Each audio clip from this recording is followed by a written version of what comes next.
कुर्बानी का उद्देश्य।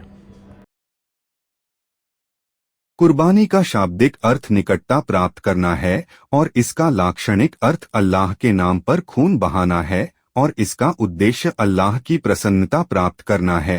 अन्य मुसलमान बलिदान के माध्यम से हज की उपमा का पालन करते हैं। अल्लाह ताला सूरह हज आयत 34 में कहता है, और हमने हर उम्मत के लिए एक बलिदान ठहराया था ताकि वे अल्लाह का नाम याद करें उन चौपायों पर जो अल्लाह ने उन्हें दिया है। फिर तुम सबका रब एक अल्लाह है, इसलिए उसकी आज्ञा मानो और उन लोगों को खुशखबरी सुनाओ जो खुद को विनम्र बनाते हैं।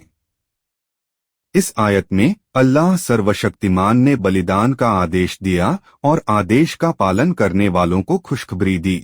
जब अल्लाह सर्वशक्तिमान ने खुशखबरी सुनाई तो यह निश्चित है कि अल्लाह सर्वशक्तिमान अपने बेदों को खुश करेगा। इसी तरह पवित्र पैगंबर अल्लाह उन्हें शांति प्रदान करे के शब्द का अर्थ है कि इस दिन अल्लाह की नज़र में चौपाए के खून बहाने से बढ़कर आदमी का कोई भी कार्य पसंदीदा नहीं है।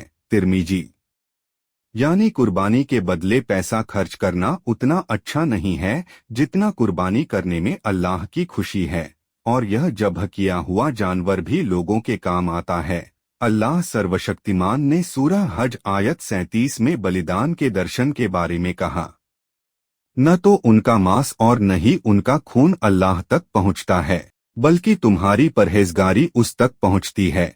इसलिए उसने उन्हें तुम्हारे अधीन कर दिया ताकि तुम अल्लाह की बड़ाई करो, क्योंकि उसने तुम्हें मार्ग दिखाया और नेक लोगों को शुभ सूचना सुना दो। कुर्बानी का असली मकसद मांस और खून नहीं है और न ही अल्लाह को इन चीजों की जरूरत है।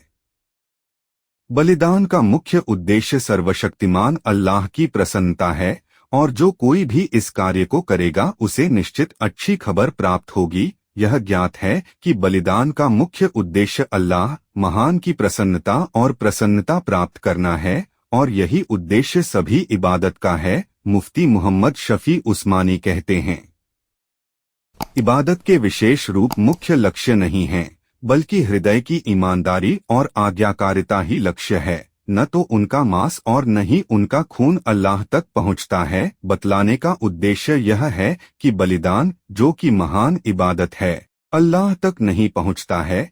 यह बलिदान का उद्देश्य नहीं है, बल्कि असली उद्देश्य उसका नाम लेना है। इस पर अल्लाह के आदेश का पालन ईमानदारी से करना है। बाकी सभी इबादतों का यही हुक्म है कि नमाज में बैठना और खड़े रहना, रोजे के दौरान भूखा प्यासा रहना मुख्य लक्ष्य नहीं है, बल्कि असली लक्ष्य अल्लाह ताला के हुक्म का ईमानदारी और प्रेम से पालन करना है। यदि यह इबादत इस ईमानदारी और प्रेम से रहित है तो यह केवल एक रूप और संरचना है, आत्मा अनुपस्थित है।